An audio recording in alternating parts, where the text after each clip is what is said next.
Bonjour et bienvenue à tous. Dans Église du Monde, on vous emmène au Pérou à quelques jours du second tour des élections présidentielles. Berceau de la culture ancienne, colonisée et évangélisée par l'Espagne au XVIe siècle, le Pérou est un pays métis et catholique à 90%. Devenu indépendant en 1821, le Pérou a connu une histoire politique chaotique entre démocratie et autoritarisme sur fond d'insécurité civile et économique. La situation s'est, semble-t-il, améliorée ces dernières années, mais le peuple péruvien est encore à la recherche d'une certaine stabilité. Alors ces élections vont-elles pouvoir donner cette stabilité au peuple péruvien? Ce Pérou peut-il croire en son avenir, à l'image par exemple du Brésil? Question posée à notre invité, le père Philippe Klöckner. Père, bonjour. Bonjour. Alors vous êtes prêtre du diocèse de Clermont-Ferrand et vous avez vécu 10 ans au Pérou. En tant que prêtre fidei donum, c'est-à-dire que vous avez été d'une certaine manière prêté à l'église péruvienne pendant 10 ans, et vous avez été, je le rappelle, responsable du pôle Amérique latine à la Conférence des évêques de France jusqu'à il y a quelques semaines. Vous avez passé le témoin à un successeur qui sera d'ailleurs prochainement un de nos invités. Alors vous avez été pendant 10 ans au Pérou, à quelle époque et où? Dans quel endroit du Pérou? Moi, je suis parti en 91 et revenu en 2001. Ça correspond donc aux 10 années que vous évoquiez tout de suite. Et j'étais dans la région de la cordillère des Andes du Sud, du côté du lac Titicaca, pour ceux qui connaissent un peu cette région, dans une région de vallées montagneuses. Ça s'est allé entre 2000 et 5200 mètres. La dernière église était en altitude, voilà. Donc j'imagine une mission particulière en tant que prêtre, c'est-à-dire qu'il y a peut-être beaucoup de déplacements pas évidents. Voilà, c'est ce qui faisait peut-être l'originalité, c'est le contexte. Peu d'accès routiers, enfin des routes, des pistes, on devrait dire. Pratiquement sur les 70 villages, il y en avait 50 où il fallait se déplacer à pied.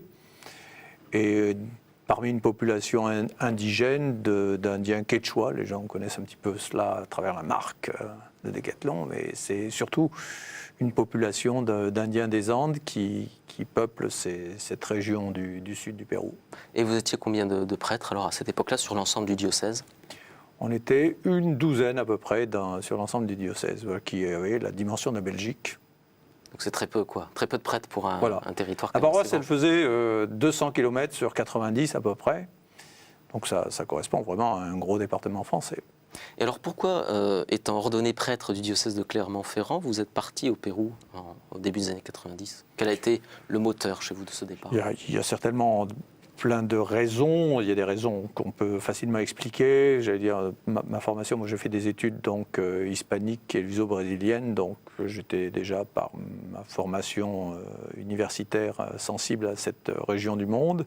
Ensuite, quand je suis rentré au séminaire, j'ai fait la connaissance d'un collègue et confrère péruvien qui m'a invité à aller dans son pays bien travailler au service de la mission. Puis je pense qu'il y a toutes les dimensions spirituelles, mystérieuses de la personne, à l'appel qui s'ajoute à ces explications rationnelles.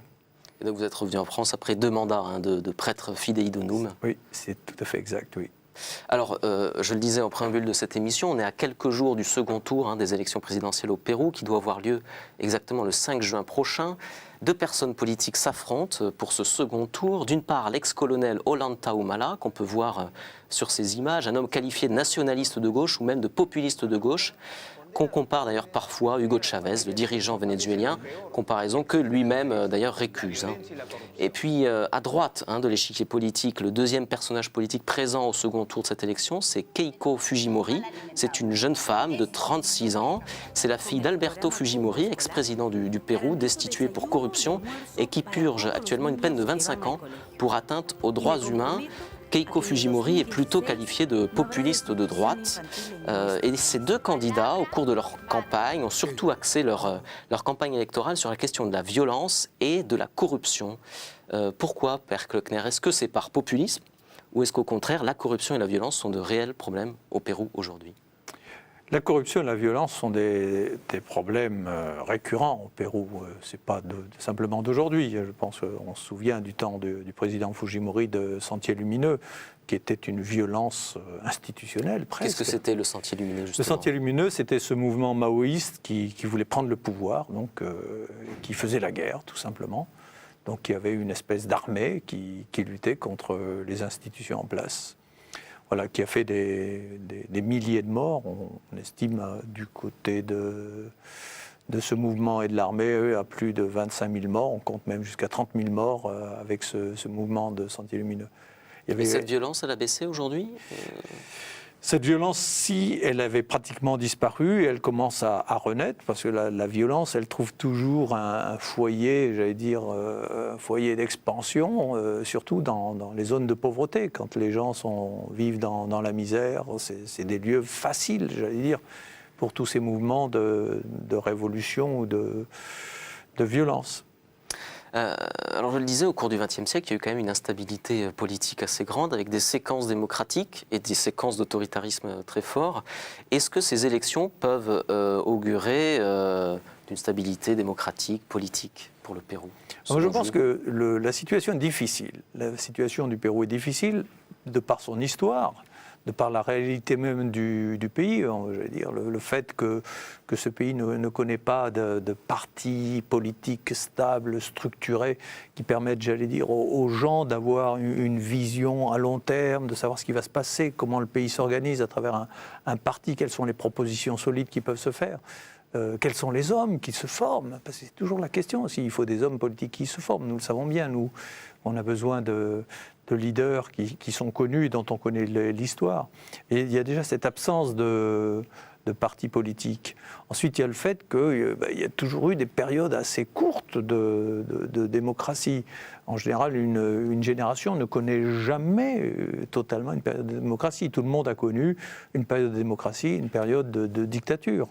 Donc c'est déjà un héritage assez lourd qui s'inscrit finalement dans la mémoire collective du peuple. Et puis il y a la question des injustices qui fait qu'on cherche toujours une solution miracle. Et je pense que le fait qu'une partie de la population ne soit pas assez bien formée civiquement fait que les choix s'opèrent parfois sur des raisons qui ne sont pas forcément les raisons qui vont permettre de choisir quelqu'un qui apportera les bonnes solutions. Alors quand même, depuis quelques années, la situation économique du Pérou est pas mauvaise. A priori, une croissance qui est assez bonne, hein, même peut-être largement supérieure à la France. Et pourtant, la pauvreté ne recule pas. Au contraire, même elle augmente. Pourquoi ?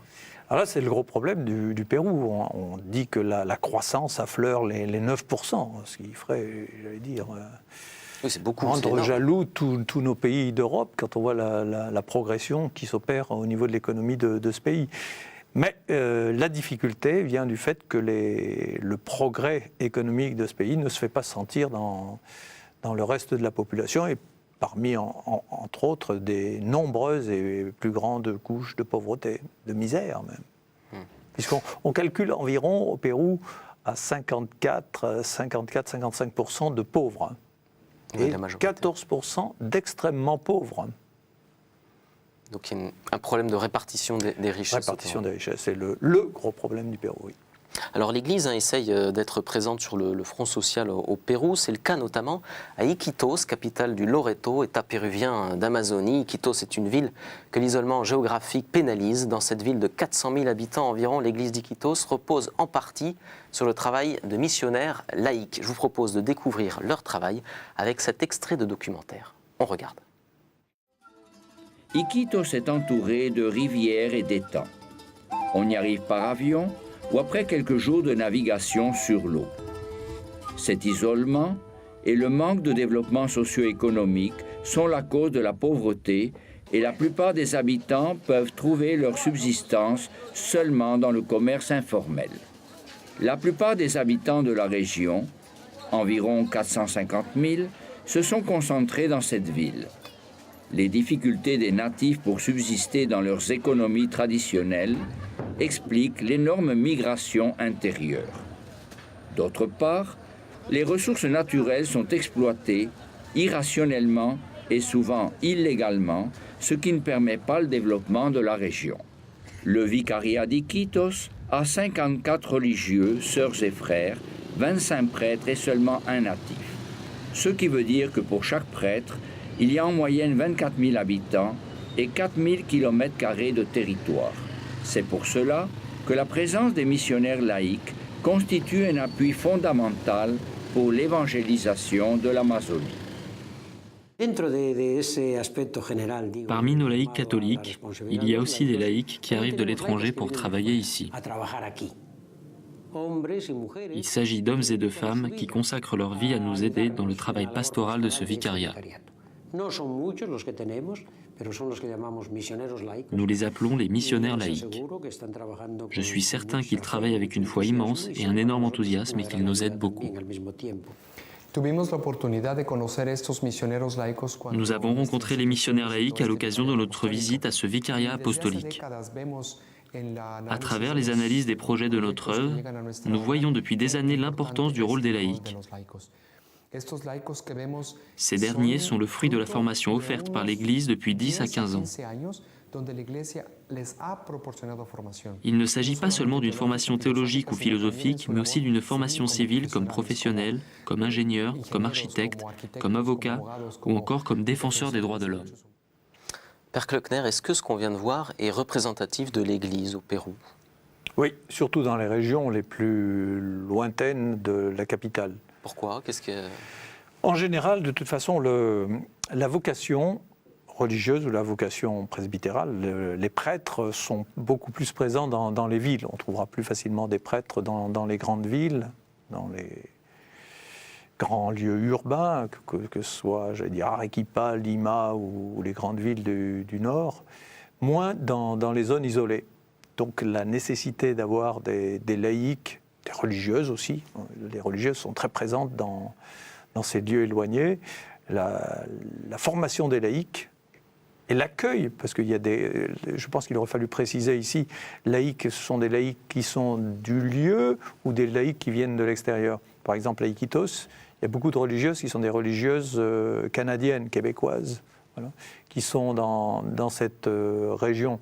Donc ce qui est intéressant, c'est de voir qu'il y a à la fois des gens qui viennent de l'extérieur, avec des compétences déjà, je vais dire, européennes ou nord-américaines, et des gens qui sont sur place, qui eux vont se former, en côtoyant justement les uns et les autres, pour être au service des populations. Alors ça c'est très important, parce que sinon, les communautés chrétiennes n'auraient personne. Je me souviens moi-même, quand j'étais dans ma paroisse du sud du Pérou, il y avait 71 villages. Je ne pouvais célébrer la messe, en faisant bien des efforts, une fois par an. Ça veut dire que le reste du temps, qui anime la vie, qui anime la communauté chrétienne d'une zone, d'un village, d'une région, si ce n'est un laïc qui prend la responsabilité, qui est chargé, qui se forme pour pouvoir accompagner ses frères et ses sœurs dans la foi. Et comment ça fonctionnait à ce moment-là? Vous accompagniez ces laïcs-là qui étaient un peu le représentant de l'Église dans ces zones un peu lointaines? Alors, je ne sais pas comment ils pratiquent, Iquitos, mais je me souviens de cette région andine où la communauté villageoise va choisir 1, 2 ou 3 représentants qui vont se mettre au service de cette communauté. Et ces représentants, ensuite, se forment en partie dans la paroisse et en partie au diocèse, à l'évêché, se forment au long de l'année pour devenir un peu plus capables d'accompagner, un peu plus compétents pour accompagner leur communauté. Alors ils donnent du temps gratuitement, pour leur communauté, afin de faire la célébration le dimanche, de préparer les sacrements, d'assister les malades, de faire le lien entre le village et la paroisse et les institutions. Alors, le peuple péruvien est un peuple catholique à 90%, c'est à peu près les chiffres qu'on donne, ce qui n'était pas à l'origine de cette culture-là, qui était une culture amérindienne. Enfin, de quand date exactement l'arrivée de l'Évangile au Pérou et comment ça s'est déroulé?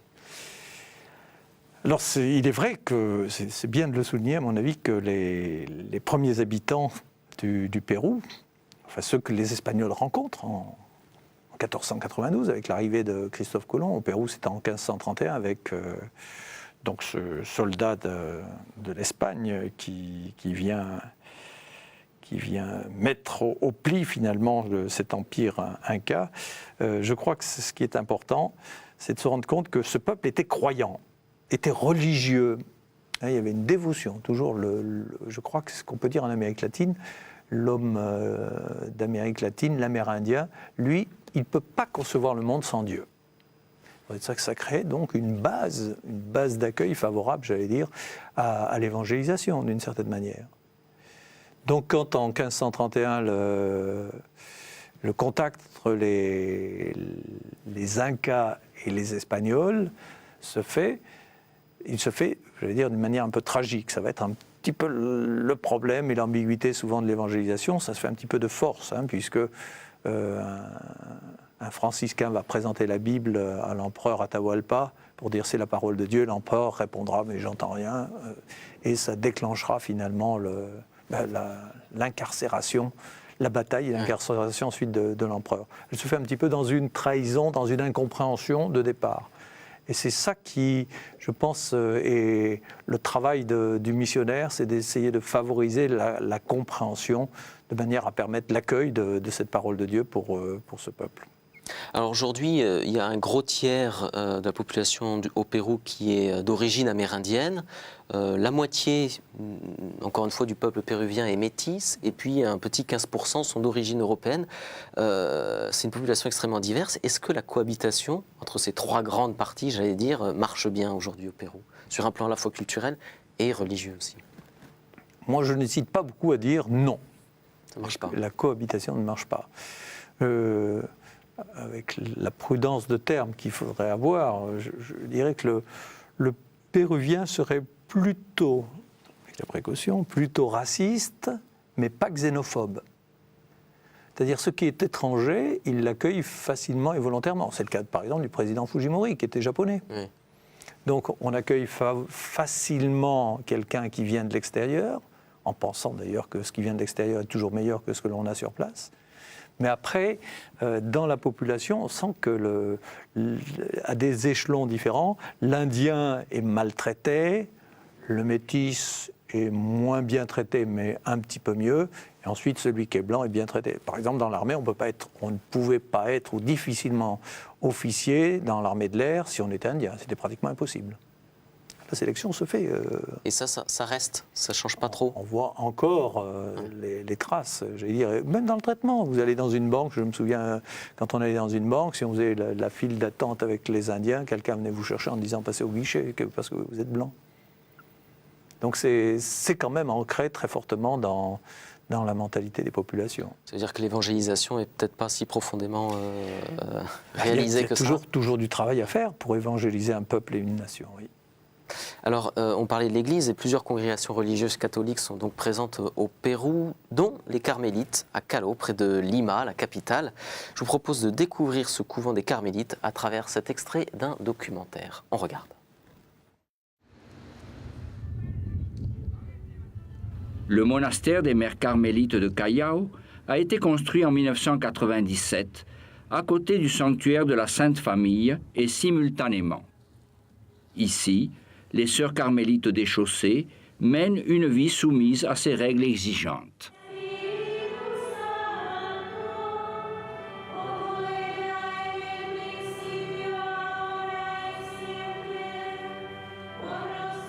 Le chœur est l'endroit du temple réservé pour que les sœurs assistent à la Sainte Messe et elles y passent 2 de leurs heures quotidiennes de prière. La plus grande partie de la journée s'écoulent dans leurs austères cellules individuelles où se concrétise leur charisme particulier de contemplation permanente. La plupart des travaux sont réalisés entre ces 4 murs, bien que les activités soient seulement une autre manière de rester dans la présence de Dieu. Notre mission est de prier. Nous livrons à notre Seigneur pour le bien des âmes, pour l'Église. Notre mission consiste à prier pour toutes les nécessités de l'Église, spécialement pour tous les prêtres et pour tous les évêques. Beaucoup de gens viennent nous demander une prière pour leurs besoins. Nous prions pour elles et pour toutes les nécessités de l'Église en général. Nous travaillons aussi pour notre subsistance. Nous faisons des travaux manuels. On nous commande spécialement des broderies d'ornements. Et aussi, dernièrement, le diocèse nous aide pour que nous fabriquions des hosties. Ainsi, nous pouvons obtenir un revenu pour nos propres frais.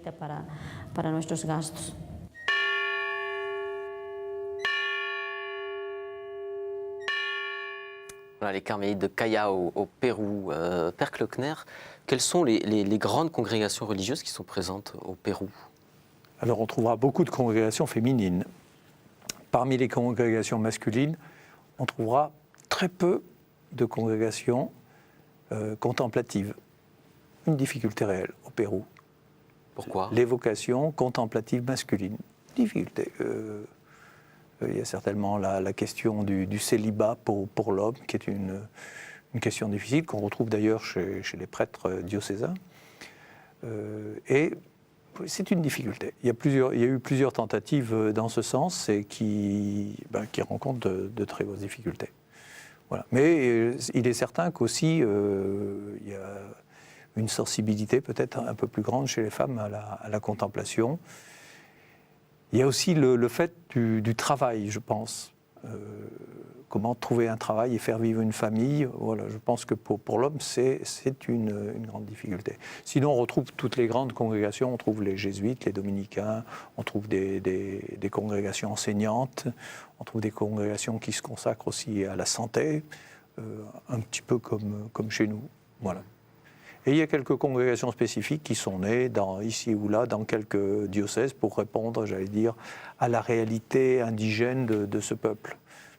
C'est toujours la même question lorsqu'il s'agit de populations, des congrégations qui sont des congrégations européennes ou nord-américaines et qui essaient de recruter, j'allais dire, dans des populations indigènes. Parfois, il est difficile de faire une communauté et de pouvoir arriver à faire comprendre le charisme de telle ou telle congrégation. On sait qu'en Amérique latine, la théologie de la libération a beaucoup marqué ce continent-là, mais ça dépend des pays. Est-ce qu'au Pérou, ça a été le cas? Oui, c'est un petit peu le berceau, puisque Gustavo Gutiérrez est, comment on l'appelle, le père de la théologie de la libération, travaillant en paroisse dans la région de Lima, a beaucoup déployé cette théologie-là avec la mystique qu'on lui connaît. Donc je pense que oui, le Pérou a été touché. Et comme un petit peu partout, il a ses adeptes et puis des gens qui ne sont pas d'accord avec lui. Donc on trouve aussi ces deux sensibilités qui sont très nettement marquées au Pérou. On retrouve une église dans l'épiscopat avec ces deux grandes nuances. La communion reste possible tout de même, ou elle est difficile? La communion est possible, la communion est toujours possible, elle est parfois difficile, je vais dire un petit peu partout d'ailleurs, mais là on sent quand même assez nettement qui est qui. Hein. On sait très bien si on a affaire à quelqu'un qui est un petit peu plus d'esprit conservateur ou quelqu'un qui est d'esprit un petit peu plus ouvert, on sent assez vite les différences. Les diocèses sont assez marqués les uns des autres. Alors, il y a aussi une relative nouveauté en Amérique latine, et certainement au Pérou, c'est la montée des évangéliques qui prennent une place peut-être de plus en plus importante. De quelle manière l'Église catholique aujourd'hui y répond au Pérou? Alors, au Pérou, c'est moins sensible, je dirais moins sensible que dans d'autres pays, même si la réalité évangélique est observable. Mais il y a des lieux de pénétration un petit peu plus difficiles, ce qui peut-être empêche davantage cette pénétration. Là où c'est très sensible, c'est dans les villes comme Lima, les grandes banlieues, les lieux qui sont un peu abandonnés par l'Église. Alors l'Église, elle essaie justement de compenser dans toutes les difficultés, ou dans tous les lieux, j'allais dire, contrairement aux évangélistes, où les évangélistes qui gagnent du terrain par la proximité avec les gens, une présence active, une formation un petit peu plus rapide. C'est pour ça que ce que vous évoquiez sur les missionnaires laïcs est déjà une réponse à cette question évangélique, de façon à ce qu'il y ait une présence de l'Église, même si elle n'est pas une présence du prêtre à proprement parler, comme on a souvent conçu l'Église. Sans le prêtre, pas d'Église. Et bien justement, cette présence des laïcs permet aussi de rendre une vitalité à chaque communauté chrétienne. Et il nous reste 1 minute d'émission. S'il y avait un autre enjeu à relever pour l'Église catholique aujourd'hui au Pérou, ce serait lequel pour vous, Père Klockner? Bien, je crois que c'est l'évangélisation en profondeur. Je crois qu'il faut travailler beaucoup la formation des gens, pas se contenter d'une sacramentalité. Et à Aparecida le disait très nettement en 2007. Les évêques ont très bien compris cette difficulté-là d'évangéliser, de former les gens, de catéchiser les enfants, de faire de sorte que la foi, elle s'enracine au cœur de la vie des gens et qu'elle ne reste pas simplement en surface, parce que la surface, ça ne fait pas une religion, ça ne donne pas forcément la foi à un peuple, enracinement, en profondeur. Très bien, merci beaucoup Père Kloekner. Je rappelle que vous avez été 10 ans prêtre Fidei Denum au Pérou de 91 à 2001, il y a donc 10 ans. Et je rappelle aussi que vous avez été responsable du pôle Amérique latine de la Conférence des évêques de France jusqu'à il y a quelques semaines. Et vous êtes prêtre du diocèse de Clermont-Ferrand. Merci beaucoup à vous, merci à vous d'avoir suivi cette édition d'Église du Monde consacrée au Pérou. À très bientôt dans une prochaine édition.